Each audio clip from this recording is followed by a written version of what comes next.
तो मूवी के स्टार्ट में हमें एक मीटिंग दिखाई जाती है। इस मीटिंग में बहुत सारे पॉलिटिशियंस और साथ ही नेशनल सिक्योरिटी ऑफिसर्स आए हुए थे। इन लोगों के कुछ कैप्टन्स को टेररिस्ट ने अरेस्ट कर लिया था। उन्हीं को छुड़वाने का ये लोग प्लान बना रहे थे। किडनैप हुए उन कैप्टन्स को पूरे 5 मार्क्स रखे थे। यहीं पर जोंग ह्यू नामी एक आदमी बैठा था जो सिक्योरिटी एजेंसी का हेड था और अगला प्राइम मिनिस्टर भी बनने वाला था। वो यहाँ कैप्टन्स को बचाने का एक मशवरा देता है जो बाकी लोगों को पसंद नहीं आया। तभी यहाँ उसके पीछे बैठा वॉन जो कि उसका असिस्टेंट था, वो सब लोगों को उसकी बात समझाता है। असल में उसने अपनी बॉस की बात का पूरा मतलब ही बदल डाला था, जिसके आइडिया से अब सब लोग राजी भी हो गए थे। और आज उसकी इस तरह से सिचुएशन संभालने की वजह से जोंग ह्यून भी उससे काफी खुश था। वो उससे कहता है कि अगर तुम जैसे लोग मुझे पहले मिल जाते तो मैं आज प्राइम मिनिस्टर होता। फिर वॉन अब अपने घर चला जाता है जहाँ हम उसकी बेटी क्योंग मिन से मिलते हैं, जिससे वॉन जबरदस्ती पढ़ने के लिए दूसरे मुल्क भेज रहा था। वो क्योंग मिन को अब एयरपोर्ट छोड़ने के लिए निकल पड़ता है। रास्ते में की गाड़ी का फ्यूल कम था, जिसे वो डलवाने के लिए एक फ्यूल स्टेशन पे रुक गया, जहाँ उसे मिला एक लड़का। वॉन उसे अपना कार्ड देता है, लेकिन जवाब में वो लड़का कहता है कि हमारी मशीन खराब है, आपको ये पैसे कैश में देने होंगे। ये सुनकर वॉन को उसमें शक हुआ। ऐसा लगा कि जैसे वो ये पैसे अपने पास रख के अपने बॉस से झूठ बोलेगा, इसलिए वो उसे कहता है कि ये पैसे मैं तुम्हारे बॉस को दे दूंगा। ये कहकर वो गाड़ी भगा कर आगे चला गया। हाईवे से ये लोग गुजर रहे थे, तभी रेडियो पे इन्हें हाई अलर्ट दिया जाता है कि कुछ ही देर में यहाँ बहुत बुरा फॉग फैलने वाला है। जितने भी लोग हाईवे पे सफर कर रहे हैं वो अपना बहुत ही ख्याल रखिए और ध्यान से ड्राइविंग करिए। लेकिन सभी लोग इस चीज पे कहाँ ध्यान देते हैं। एक पागल स्ट्रीमर इसी फॉग के चलते तेज स्पीड में हाईवे पर गाड़ी चलाता हुआ आता है, ये जाने बगैर कि आगे कोई गाड़ी भी हो सकती थी। बहाल बहाल उसका एक्सीडेंट होते बचा, लेकिन वो इस एक्सीडेंट से बचते हुए अपनी गाड़ी रोड के बिल्कुल दरमियान में ले आता, जिसकी वजह से एक गाड़ी उससे टकरा जाती है और एक के बाद एक उसके पीछे जो गाड़ियां आ रही थी सारी आपस में टकराते हुए यहाँ पर एक भयानक एक्सीडेंट हो जाता है। इन्हीं गाड़ियों में हम मिलिट्री की बहुत सी वैन्स भी देखते हैं, जिसमें से एक वैन के अंदर बहुत सारे डॉग्स भी थे। यहाँ फ्यूल स्टेशन पे हम देखते हैं कि उस लड़के को उन्हें उसे डांट रहा था जिससे वो पैसे नहीं देकर गया था।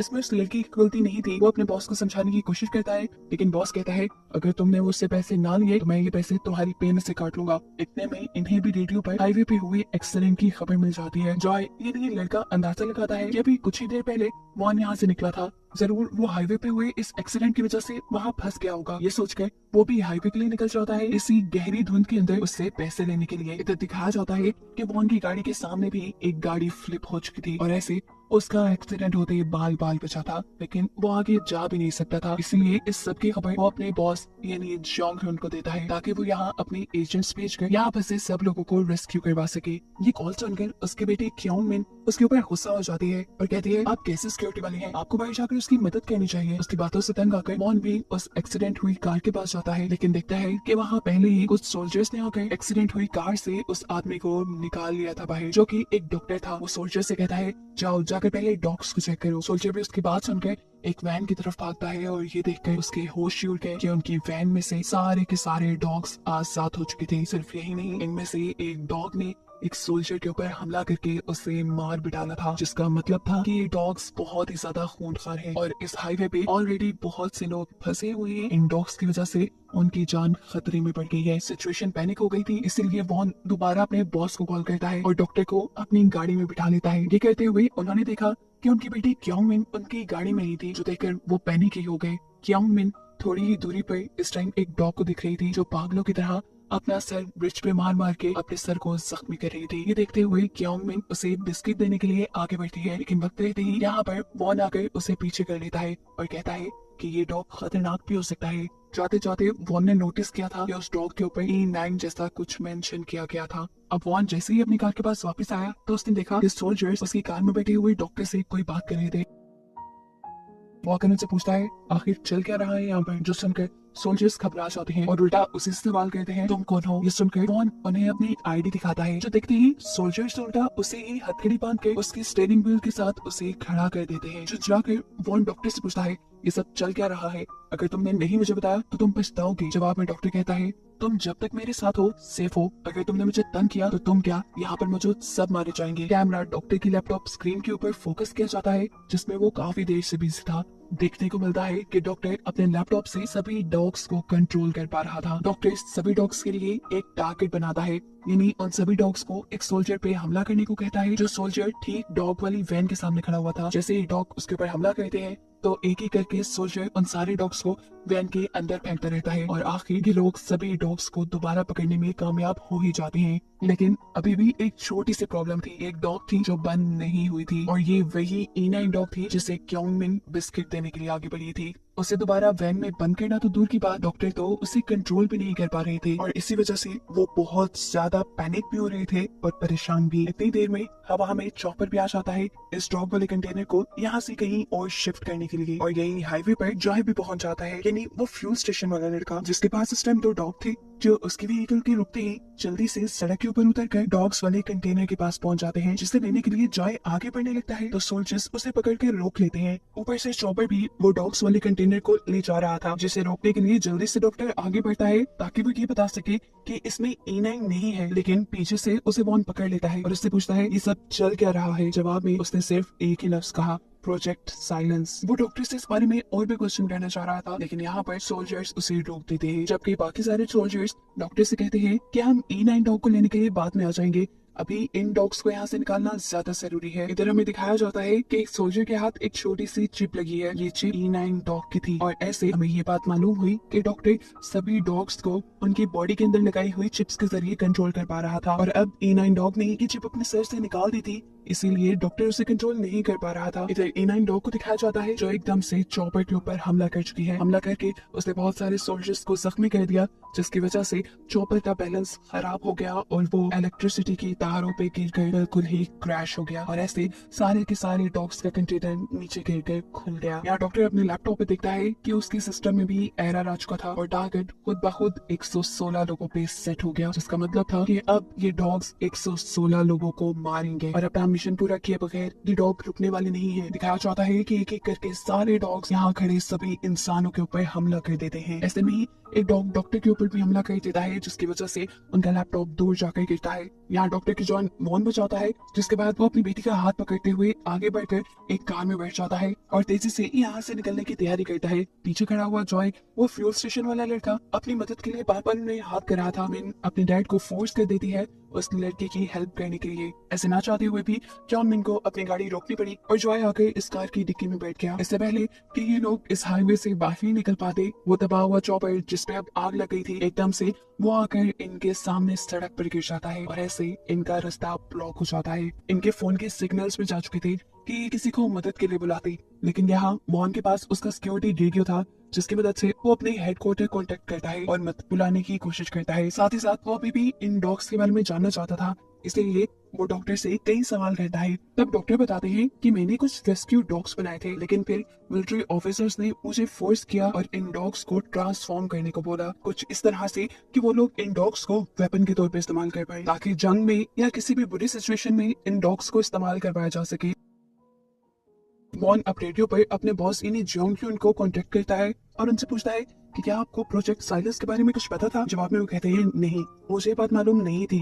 मॉन कहता है अच्छा ठीक है, फिर आप यहाँ पे कोई स्वाइट टीम भेजे जो हम सबको यहाँ से बचा कर ले जाए। इस टाइम हमारे सामने एक गैसेस का बहुत बड़ा ट्रक खड़ा है, अगर वो ब्लास्ट हो गया तो यहाँ पर सभी लोग मर जाएंगे। जोंग ह्यून उसकी हाँ में खाता है, जबकि ये सब लोग अब मुंह पे कपड़ा बांधकर पीछे खड़ी एक बस की तरफ बढ़ने लग जाते हैं, जिस बस के अंदर यहाँ बचे हुए सारे सर्वाइवर्स इकट्ठे हो गए थे। इनके बस के अंदर पहुंचते ही दिखाया जाता है कि वो चॉपर जो अभी भी तारों पे लटका हुआ था वो सड़क की दूसरी तरफ गिर जाता है और यहाँ एक बहुत बड़ा धमाका होता है, जिस धमाके की वजह से आगे का ब्रिज भी टूट गया था। सिचुएशन इतनी ज्यादा पैनिक हो गई थी कि लोग हवास को बैठे थे। तब सब कुछ नॉर्मल करने के लिए वॉन सबको बताता है कि वो सिक्योरिटी डिपार्टमेंट से है और इस टाइम वो सिक्योरिटी वालों से कांटेक्ट में है। जल्द ही स्वाइप टीम उन्हें रेस्क्यू करने के लिए आ जाएगी। अब सब लोग उससे सवाल करते हैं कि आखिर ये डॉग्स उनके ऊपर हमला क्यों कर रहे हैं। जवाब में वॉन झूठ बोल देता है कि रेबिस नाम का एक वायरस इनके दिमाग के ऊपर असर कर गया है, जिससे वो पागल होकर सबको काट रहे हैं। यहाँ उसने डॉक्टर का जिक्र इसलिए नहीं किया था कि अगर सब लोगों को सच्चाई पता चल जाती तो सभी लोग डॉक्टर के ऊपर हमला करने लगते, लेकिन अब क्योंकि जॉय भी इन लोगों की गाड़ी में ही था और सब कुछ डॉक्टर ने जॉय के सामने ही बताया था, तो सच जॉय भी जानता था। वो सबके सामने खड़ा होकर वॉन से पूछता है तुम झूठ क्यों बोल रही हो। जवाब में वो जॉय से कहता है कि अगर तुम खामोश रहे तो मैं यहाँ से सब लोगों के रेस्क्यू होने के बाद तुम्हें $10,000 दिलवाऊंगा। फिर अगले ही लम्हे दिखाया जाता है कि स्वाइप टीम इन्हें बचाने के लिए यहाँ आ गई थी, जिनके साथ मॉन डील करता है और कहता है कि आपको सबको रेस्क्यू करने से पहले बाहर मौजूद डॉग्स को मार देना चाहिए था, लेकिन ये लोग जवाब देते हैं कि उन्हें तो बाहर कोई डॉग दिखा ही नहीं क्योंकि वो डॉग छुप चुके थे, जैसे ही ये सब लोग बस से बाहर निकलते हैं तो छुपे हुए डॉग्स भी बाहर निकल आए और एकदम से इन्होंने बहुत से लोगों के ऊपर हमला कर दिया। यहाँ तक कि स्वाइप टीम के ऊपर भी, जो इन लोगों को यहाँ रेस्क्यू करने के लिए आए थे। बड़ी ही मुश्किल से वो यहाँ अपनी बेटी को भी एक डॉग से बचाता है और फिर एक दूसरी बस के अंदर छुपा देता है, जहाँ हमें देखने को मिला कि एक ओल्ड कपल के साथ दो और लोग भी यहाँ छुपकर बैठे हुए थे और इसी बस के अंदर डॉक्टर भी अभी जिंदा बच गया था। वॉन भी इन लोगों के साथ रुकना चाहता था, लेकिन तभी उसे पता चला कि उसका रेडियो तो बाहर रह गया है, जिसे लेने के लिए ना चाहते हुए भी उसे बस से उतरना पड़ा, क्योंकि रेडियो के अलावा उसके पास मदद बुलवाने का कोई और रास्ता भी नहीं था। जितनी देर में वॉन बाहर था, इतनी देर में यहाँ डॉक्टर सभी लोगों को प्रोजेक्ट साइलेंस के बारे में सब सच बता देता है कि कैसे उसने रेस्क्यू डॉग बनाए थे, लेकिन फिर मिलिट्री वालों ने इन डॉग्स को अपने फायदे के लिए खूंखार डॉग्स में बदलवा दिया। और जिस E9 डॉग को ये लोग पहले पकड़ना चाह रहे हैं, असल में ये बाकी सभी डॉग उसी के क्लोन हैं। डॉक्टर बताते हैं कि एक्सपेरिमेंट के दौरान E9 डॉग को और भी ज्यादा खतरनाक बनाने के लिए उन्होंने उसके सामने उसी के बच्चों को मार दिया। और एक सबसे ज्यादा डरा देने वाली बात ये थी कि E9 डॉग अपने सर से चिप निकाल चुकी है और अब वो डॉक्टर के कंट्रोल में नहीं है। साफ मतलब है कि वो डॉक्टर के कहे के मुताबिक यहाँ कुछ नहीं कर रही, वो सिर्फ अपने बच्चों के मरने का बदला ले रही है, बाकी सभी लोगों को मारकर, जिसे रोकना बहुत ही ज्यादा मुश्किल हो गया है। ये लोग अब डॉग से बचने के लिए एक प्लान बनाते हैं और अपने पास मौजूद चीजों से मशल बनाते हैं, यानी आग बनाते हैं, ताकि वो इन डॉग्स को डराकर अपने से दूर रख पाए। वॉन जब अपने बॉस से कांटेक्ट करता है तो बॉस उसे कहते हैं कि आप सब लोग किसी तरह ब्रिज के पास आ जाओ, वहां आकर स्वाइप टीम आपको रेस्क्यू कर लेगी, डॉग्स को बाद में देखा जाएगा। वॉन बॉस को बताता है कि वो डॉग्स बहुत ही ज्यादा खूनखार है, उन्हें कंट्रोल करने के लिए कुछ स्नाइपर्स को यहाँ बुलाना चाहिए, लेकिन जियोंग ह्यून इस चीज के लिए तैयार नहीं था। वो जानता था कि हाईवे पे इतना बड़ा हादसा हुआ है तो कवर करने के लिए मीडिया वाले तो जरूर आएंगे, और ऐसे में ही अगर वो मिलिट्री वाले ये सब तमाशा भी देख लेते तो उनके डिपार्टमेंट की काफी बदनामी होती। आखिर में अब वॉन बॉस को बताता है कि यहाँ जितने भी लोग हैं वो सब के सब लोग प्रोजेक्ट साइलस के बारे में सब जानते हैं, और आहिस्ता आहिस्ता वो लोग ब्रिज की तरफ बढ़ भी रहे हैं। ये कहते ही उसने फोन रख दिया था। ये सुनकर बॉस यानी जियोंग ह्यून घबरा जाता है, ऐसे जैसे सब में कुछ उसी की भलाई गड़बड़ी हो। और ये बात सच भी निकली। उसने अगली स्वाइप टीम को वहाँ नहीं भेजा क्योंकि वो चाहता था कि वहाँ मौजूद सभी लोग मारे जाए जिनको प्रोजेक्ट साइलेंस के बारे में पता है, क्योंकि प्रोजेक्ट साइलेंस उसी ने अप्रूव किया था, और अगर ये खबर बाहर मीडिया में फैल जाती तो उसे कभी भी अगला प्रेसिडेंट नहीं बनाया जाता। यहाँ हम देखते हैं कि ये सब लोग बस में थे। एक प्लान बनाते हुए ये लोग बस से निकलने की कोशिश करते हैं। जॉय गुस्से में डॉक्टर को पीटता है और उससे कहता है तुम ही इस सब की जड़ हो, इसलिए जाओ और तुम ही उन डॉग्स को डिस्ट्रैक्ट करो। लेकिन मिंग यहाँ सबसे कहती है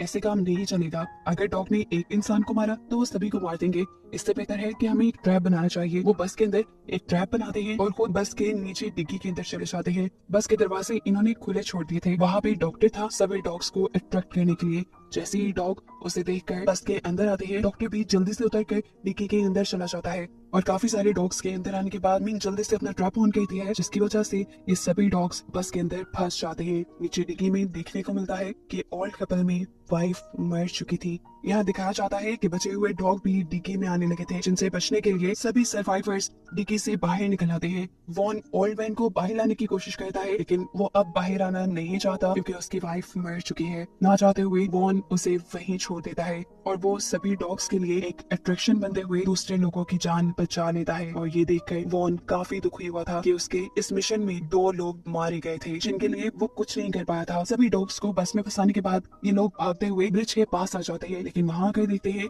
कि उनकी मदद को तो कोई भी नहीं आया हुआ। वॉन रेडियो से बॉस को कांटेक्ट करता है, लेकिन अब उसे वहाँ से भी कोई रिस्पॉन्ड नहीं मिल रहा।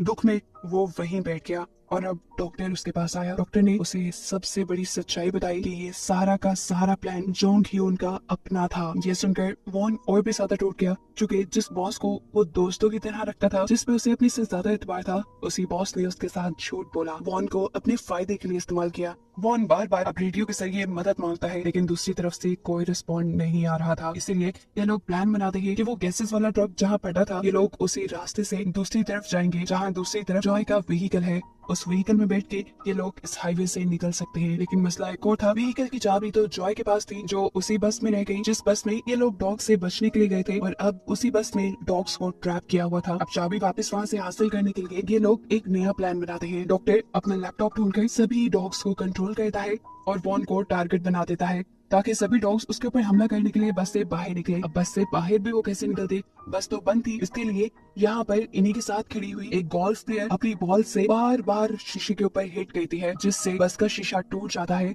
और सारे के सारे डॉग्स निकल कर वॉन के ऊपर हमला शुरू कर देते हैं। वॉन जो इस टाइम डॉग वाले कंटेनर में खड़ा था, डॉग्स ऑटोमेटिकली उस कंटेनर में आने लगे।